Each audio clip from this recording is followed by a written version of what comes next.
Assalamualaikum warahmatullahi wabarakatuh. Ketemu lagi dalam mata kuliah penulisan ilmiah pada tatap muka kedua dengan topik praktik penelusuran pustaka dan telaah kritis. Inilah capaian pembelajaran yang ingin kita peroleh. Pertama, mahasiswa bisa menetapkan kata kunci penelusuran artikel ilmiah. Yang kedua, dapat memperoleh artikel primer open access dan berbayar. Yang ketiga, dapat mengunduh dan menyimpan hasil penelusuran artikel. Yang keempat, mengisi daftar telaah kritis. Dan yang kelima, menentukan kelayakan artikel ini sebagai referensi. Bagian yang pertama, kita mulai dengan penelusuran pustaka, yaitu upaya mencari pustaka primer dan sekunder pada berbagai basis data ilmiah online. Tujuannya untuk memperoleh artikel primer sebagai rujukan dalam penyusunan karya ilmiah. Artikel ilmiah itu bisa open access, bisa berbayar. Open access itu artinya bisa diperoleh dengan bebas tanpa harus berlangganan, sedangkan berbayar untuk memperoleh full teksnya biasanya harus melalui transaksi pembelian. Kemudian proses pencarian artikel ini bisa berdasarkan judul, topik, atau kata kunci dari judul karya ilmiah yang disusun. Kita memiliki judul apa? Nah, dari kata kunci judul yang kita miliki, maka digunakan untuk penelusuran.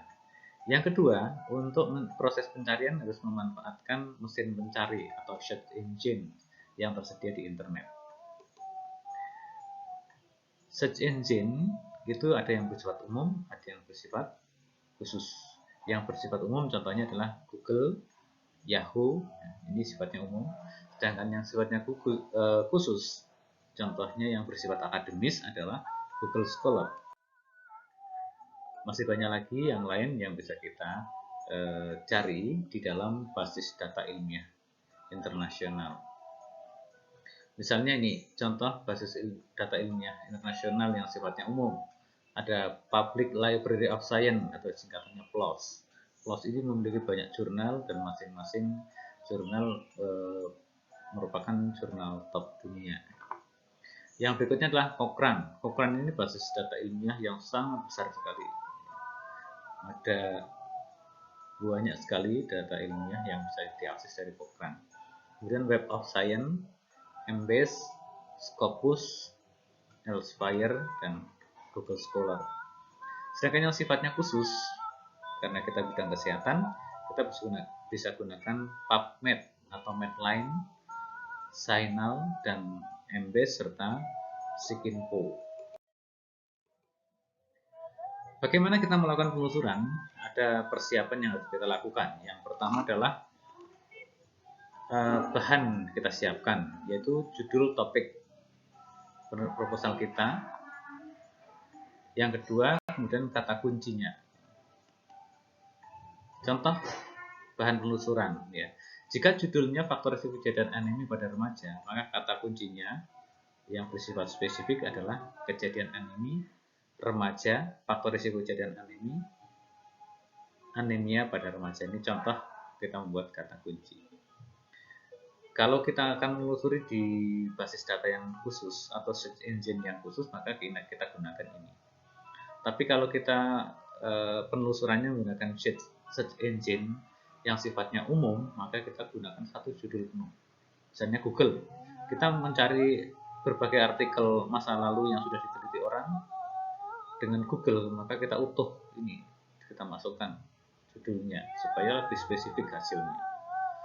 Kalau dengan search engine yang umum menggunakan kata kunci yang detail, maka dapatnya terlalu banyak data yang sangat-sangat bervariasi. Mesin pencari yang bisa kita gunakan bisa yang sifatnya umum yaitu Google, yang sifatnya akademis yaitu Google Scholar. Maka kalau kita gunakan judul ini dimasukkan ke mesin pencari Google Scholar, maka akan langsung dicarikan yang ada hubungannya dengan satu kalimat judul ini. Proses penelusuran. kita lakukan pertama adalah akses internet. Tuliskan Google www.google.com pada alamat pencarian atau search bar. Setelah Google terbuka, tuliskan judul pada kotak pencarian. Lalu tekan enter pada keyboard atau Google Search pada Google. Pilih artikel yang relevan setelah semuanya disediakan oleh Google dari semua data online yang diperoleh. Contohnya seperti ini. Ini kita tuliskan satu judul penuh pada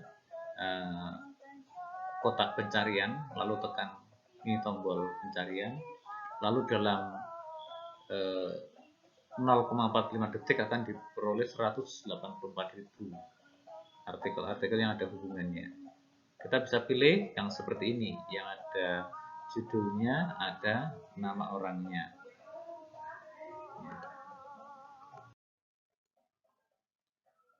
Kemudian yang berikutnya mengunduh artikel. Caranya mengunduh adalah dekatkan kursor kita ke bagian yang relevan di open link atau new tab. Jadi ke judul yang artikel yang relevan kita dekatkan kursor lalu klik kanan, pilih open link in new tab, maka bukalah artikel di jendela baru. Kita dengan perintah ini kita akan membuat jendela baru. Kemudian unduh artikel yang relevan dengan proposal kita. Kita unduh yang kita peroleh lalu disimpan di komputer kita dengan folder khusus sesuai dengan kelompok-kelompok karya ilmiah yang kita cari.